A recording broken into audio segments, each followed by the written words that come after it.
alat yaitu waterfall dan geolit, bagian-bagian beserta fungsinya. Kita nonton ya. Baik, kali ini saya akan menjelaskan benda yang bernama didolet dan kita akan jelaskan bagian-bagian dengan fungsinya. Kita mulai dari yang paling bawah. Yang paling bawah ini disebut dengan plat dasar yang berfungsi sebagai landasan atau tumpuan, dan plat dasar inilah tempat di mana kita mengunci dan sifat dasar statif atau tripod. Baik, yang kedua, yang bagian ini namanya skrup pengatur nifo atau bisa disebut dengan skrup ABC. Yang ini fungsinya untuk mengatur posisi gelombang agar berada di tengah-tengah. Yang ketiga, saya akan memperkenalkan yang ini namanya nifo kotak. Nifo kotak ini fungsinya untuk mengukur kerataan bidang horizontal, memastikan permukaan sejajar dengan permukaan air. Selanjutnya, komponen ini dinamakan display dan papan tombol yang berfungsi untuk membaca skala lingkar, vertikal, dan horizontal. Selanjutnya, ini dinamakan penggerak halus vertikal horizontal yang berfungsi untuk menggerakkan teropong horizontal ke arah rambu ukur objek secara halus. Bagian ini adalah klem pengunci lingkar horizontal yang berfungsi untuk mengunci badan pesawat teodolit agar tidak dapat diputar secara horizontal. Oke teman-teman, jadi di sini komponen yang ini dinamakan nifo tabung. Jadi nifo tabung ini berfungsi sebagai penyetel posisi sumbu horizontal dan dapat diatur sebagai penyama rata. Ini adalah komponen bernama klem pengunci vertikal. Nah, klem pengunci vertikal ini sebagai mengunci teropong agar tidak bergerak. Oke, teman-teman, selanjutnya ini adalah komponen yang bernama teropong.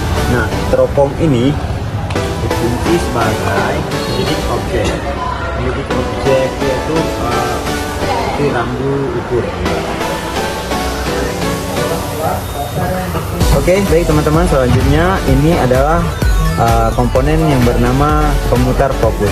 Nah, pemutar fokus ini berfungsi untuk memperjelas objek yang akan dibidik. Selanjutnya komponen ini bernama membidik kasar. Membidik kasar ini berfungsi sebagai membidik objek secara kasar, secara spontan. Ini komponen bernama handle. Handle ini berfungsi untuk sebagai mengangkat alat geodolit. Teman-teman, selanjutnya ini ada garis. Nah, garis ini berfungsi sebagai batasan tinggi alat yang akan diukur dari bawah sampai batas garis ini. Ini namanya.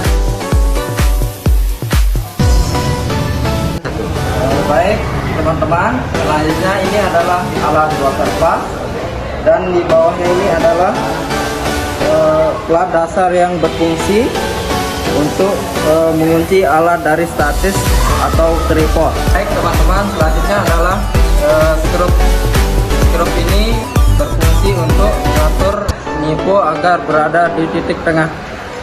Cara mengaturnya adalah dengan memutarkan skrup ABC ini, keduanya dengan cara bersamaan ke arah teman-teman. Selanjutnya ini adalah lensa objektif dan ini adalah skrup okuler. Skrup okuler ini berfungsi untuk memperjelas benang-benang pada lensa okuler. Teman-teman, jadi di sini komponen yang ini dinamakan lingkaran sudut horizontal. Nah, lingkaran sudut horizontal ini berfungsi untuk mengukur sudut arah antara dua titik di permukaan tanah. Selanjutnya, komponen yang ini dinamakan skrup penggerak halus. Jadi fungsinya skrup penggerak halus ini sebagai penggerak secara horizontal. Baik, selanjutnya di bagian yang ini disebut dengan nifo. Nifo ini berfungsi untuk memastikan suatu permukaan sejajar secara horizontal. Ini namanya skrup objektif yang berfungsi untuk memfokuskan objek yang dibidik. Yang ini, yang kecil ini namanya visir yang berfungsi untuk membidik suatu objek secara kasar. Baik, benda ini dinamakan starsip atau tripod yang bisa digunakan untuk penyangga, waterpark atau dedolit. Baik teman-teman, selanjutnya ini adalah rambu ukur. Ini adalah alat untuk membaca titik benang atas, benang tengah, dan benang bawah. Cara menghitung alat ini adalah di setiap balok ini putih ke hitam ini berjarak 10 mili atau 1 cm. Ini untuk mengukur jarak jauh dan ini jarak dekat.